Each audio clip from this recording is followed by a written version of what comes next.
काय काय असते सांगू का मी तुम्हाला. ग्रामर मध्ये आपण भाषा आणि भाषेचे रूप शिकलात का तुम्ही. भाषा आणि भाषेचे रूप. हा मग वर्ण आणि वर्णमाला.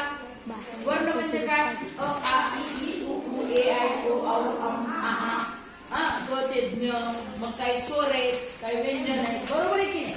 मग झालं मात्रा ज्ञान. मात्रा म्हणजे काना, मात्रा, उकार, वेलांटी.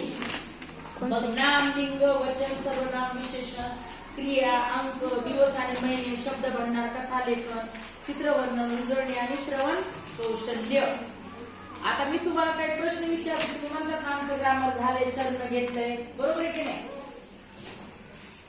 तर एक वचन आणि अनेक वचन, बरोबर आहे की नाही. वचन म्हणजे काय सांगा बरं.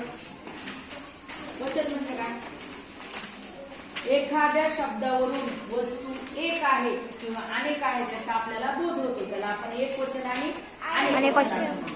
एक मुलगी म्हणतो आपण आणि अनेक काय म्हणतो. एक मुली. मग एक बाई आणि अनेक बाया. एक दिवस आणि अनेक दिवसे नाही. पहिली काही काही गोष्टीला अनेक वचन मध्ये काना, मात्रा, उकार, वेलांटी लागत नाही. फक्त एक दिवस आणि अनेक दिवस होते, दिवस मध्ये बदल होत नाही. मग लिंग. लिंग मध्ये पण काय आहे. स्त्रीलिंग, पुल्लिंग आणि नपुंसकलिंग. तो, ती आणि ते, बरोबर आहे की नाही. तो, ती आणि ते. तो म्हणलं की मुलगा, ती म्हणली की मुलगी आणि ते म्हणलं की नपुंसकलिंग. ते कपाट, ते झाड,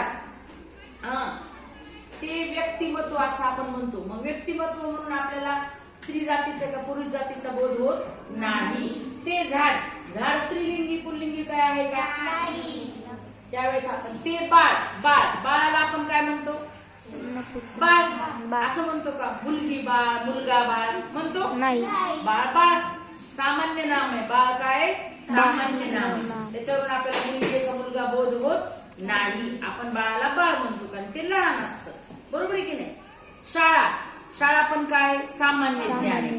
आणि जर साई इंटरनॅशनल म्हणलं तर काय व्हायला मग विशेषण.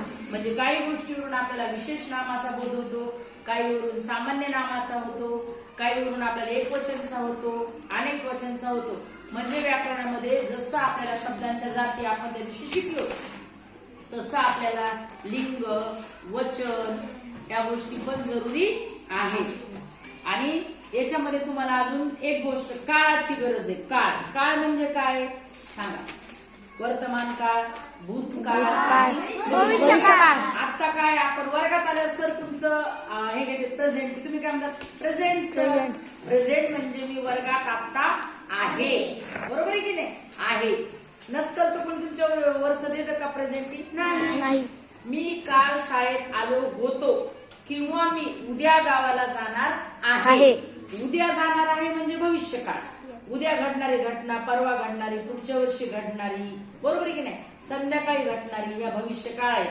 आणि आता आज जे घडणार आहे चालू क्रिया त्याला आपण वर्तमान काळ म्हणायचं. मी मागच्या वर्षी स्वामी विवेकानंद मध्ये होतो, मी जिल्हा परिषद मध्ये होतो, माझे पप्पा जालन्याला नोकरीला होतो, मी त्या शाळेत होतो किंवा होते. ह्या सगळ्या गोष्टी भूतकाळामधल्या घडून गेलेल्या घटनांना आपण भूतकाळ म्हणतो. काल रात्री 12 वाजेपर्यंत ज्या घटना घडल्या त्या भूतकाळात गेल्या.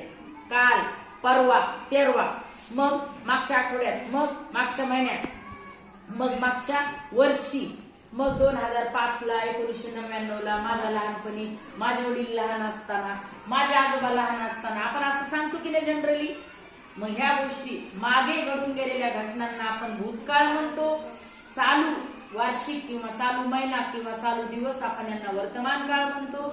उद्या घडणारी घटना, परवा घडणारी यांना आपण भविष्यकाळ असे म्हणतो. म्हणजे व्याकरणामध्ये शब्दांच्या जाती, काळ, लिंग, वचन या सगळ्या गोष्टीचं महत्व आहे. आणि काना, मात्रा, उकार, वेलांटी आणि भाषेबद्दल ज्ञान. कळालं.